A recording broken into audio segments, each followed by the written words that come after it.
मैं team B की तरफ से आज ट्रेडिशनल स्टोरी टेलिंग के अंतर्गत आपको एक स्टोरी सुनाने जा रही हूँ। मैं समय हूँ। मेरा जन्म इस सृष्टि के निर्माण के साथ हुआ था।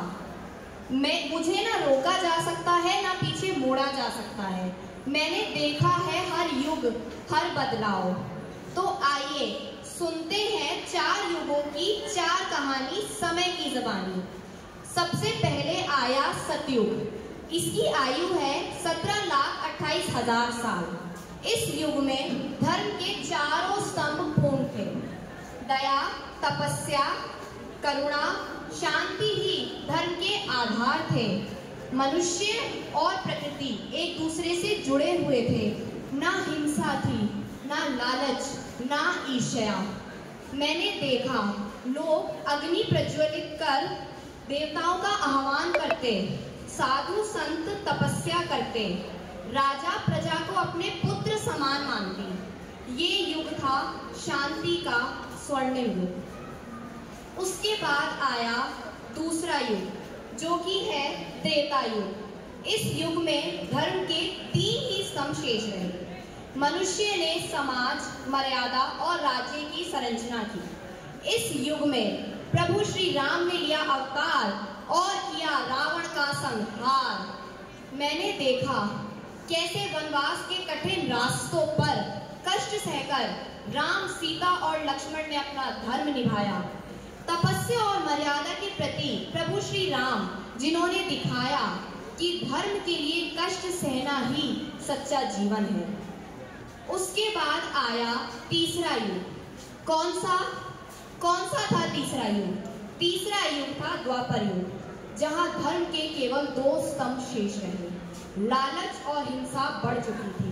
लेकिन इसी युग में मुरलीधर लीला पुरुषोत्तम भगवान श्री कृष्ण ने लिया अवतार।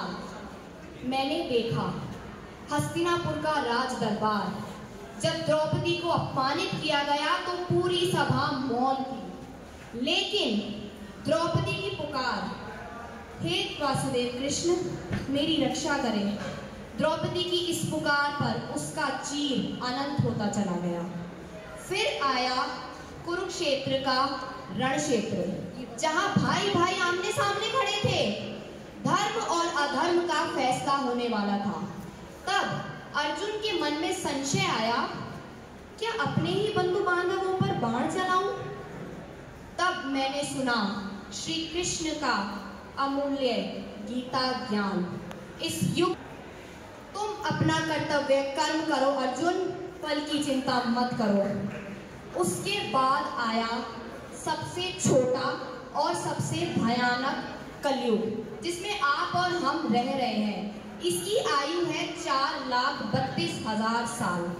ये युग है विज्ञान का, प्रगति का और तकनीक का, साथ ही हिंसा, लालच और ईर्ष्या का भी। आज का मनुष्य चांद पर तो पहुंच गया पर दिलों से दूर हो गया। मैं देखता हूँ आज का मनुष्य कर पाया नहीं। तो क्या ये सही नहीं कि हम मेरी अर्थात समय की पुकार को पहचाने और अपने तदनुरूप अपनी रीति नीति द्वारा मुझे, स्वयं को और इस संपूर्ण सृष्टि को सार्थकता प्रदान करें? मैं सदा बहता रहता हूँ और बहता रहूंगा भी। युग आएंगे, युग बीतेंगे, समय का चक्र चलता रहेगा, लेकिन मैं समय यही हूँ, अटल, अमर और अनंत। धन्यवाद।